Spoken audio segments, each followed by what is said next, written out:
Welcome everyone to Dragons. I know it's been a while, but well, I guess we all know what's been going on on the wild metagame the past few months. So I guess that's my excuse, and that's also the reason why we are here.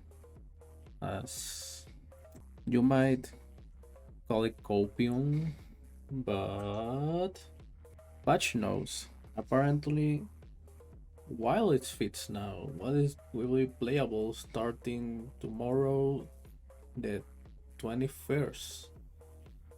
So I thought, why not, you know, try to get back on YouTube now that the gaming is no longer on the brink of death. So yeah, let's take a look at what will be basically the new expansion, because finally the game won't have just one class. Who know, maybe we up that to 4 classes.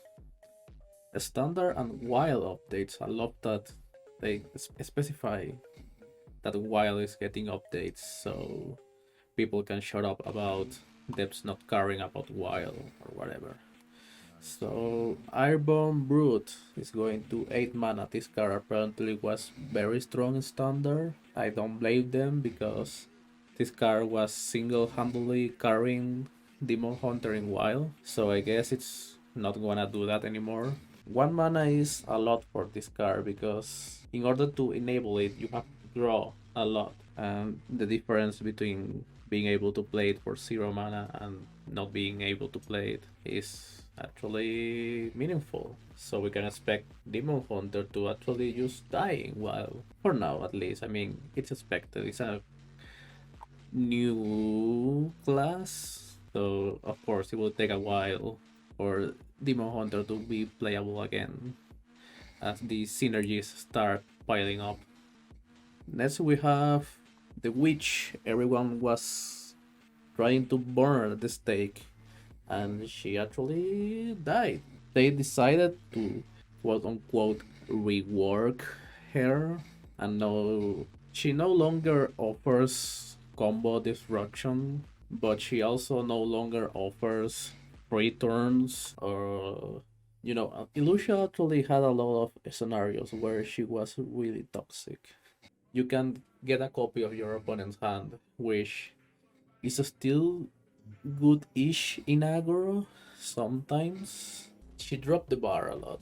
3 does, I guess. Next we have Perpetual Flame. Remember like 3 months ago where Shaman was playable? I mean, I get why this card was nerfed. It's basically 1 mana defile, with the downside that you have to skip your next turn if you're not playing the quest. And know that Warlock is gone, and Pirate Warrior will probably dominate ladder. Shaman probably will have loved to have this card, although a 2 mana is probably still playable given the sheer power of this card. So I will keep an eye on it. Next we have the quest itself. It's going to be play 3 cards instead of play 2 cards, and that's significant because if you have been playing, any quest, you want to have the quest done by turn 5 ish, so you can play your reward on curve and then not die the next turn and before your game plan. Any roadblocks you get, of course, are going to ruin this game plan. Next we have the Demon Seed, and honestly we can ignore this because it is not banned in wild, and also nerf for standard, which for wild players mean you can dust the Demon Seed for full dust refund. And let me tell you, I will do so. I hated every single day that I had to play against this deck. Let's be honest, the Demon Seed is a very problematic card, and I fully agree with them banning it. every time we find ourselves in a similar situation, I hope they also ban those cars. But next time, please do so faster because how long it's been. Then we have the Mithril Rod. I'm not sure how much it matters now that the quest is banned, but this card was probably gonna see play in some decks anyway because Warlock just has an insane amount of draw. This feels for a while like a preemptive nerf. Not that other Warlock archetypes can see the light of day.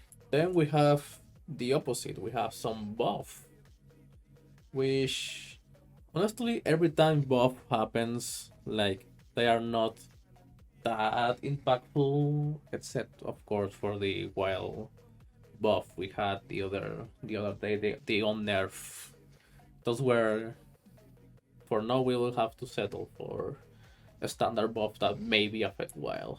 So in that thought, we have a buff for leather working kit, which now you will never see this played in wild, right? Then we have selective breeder, and this card is not amazing, but Stitch Tracker sees a lot of play in the slower hunter deck, and this is basically that one card, but -1 mana and only beast. So in most decks that you will play Stitch Tracker in, you of course will play this in as well.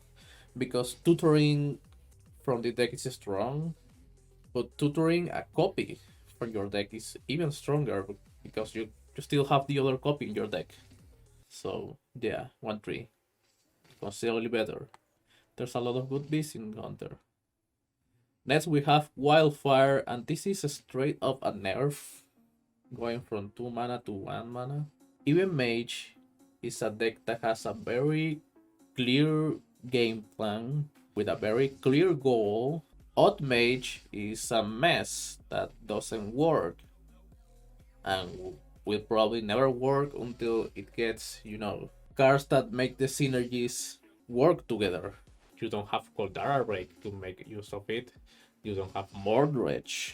You don't have the Reckless guy, girl, that costs 4 mana. You don't have all the other hero power synergies that make your hero power dealing more damage, you know, matter. You only have Yanalai, and Yanalai uses 7 mana Ragnaros. Then we have Mordresh himself, becoming an 8 mana 8/8, same effect, and honestly, I mean, you still have Reckless, whatever it's called. And you still have the Spirit, of course, but basically your game plan starts to rely on an 8 mana legendary that you might not even draw ever, or you might not even make it alive to turn 8. Then, oh god, remember like a week ago when I predicted on Twitter that they might buff Pirate Warrior, and some people were like, nah, they are not gonna buff Pirate Warrior. It won't matter for a while. I know they have a 3 mana 3/4 that gives them 2 attack. Then we have this Domal Anchorman, and you are never going to play this because it costs way too much. And then, this is a weird one. The only other 1 mana 2/2 in the core set is the Druid one, the Jewel Raven, right? The Raven, the 1 mana 2/2 beast. And that's strong by core set standards. No warrior has a core set card that's a 1 mana 2/2 with an upside. And it's not any upside, it's probably the best upside you can have in the deck it belongs in. Because it smooths your curves with the weapon you are guaranteed to draw. Oh man, this is uncalled for. I guess Fire Warrior now has a new best one drop that they will play for the rest of time. And who knows if it will stay as a 2/2 for the rest of time. So yeah, that's it. Well, Warlockstone is over and Warriorstone is upon us. Pack your Golaka crawlers, I guess, and see you tomorrow for the live pirate warfare, I guess.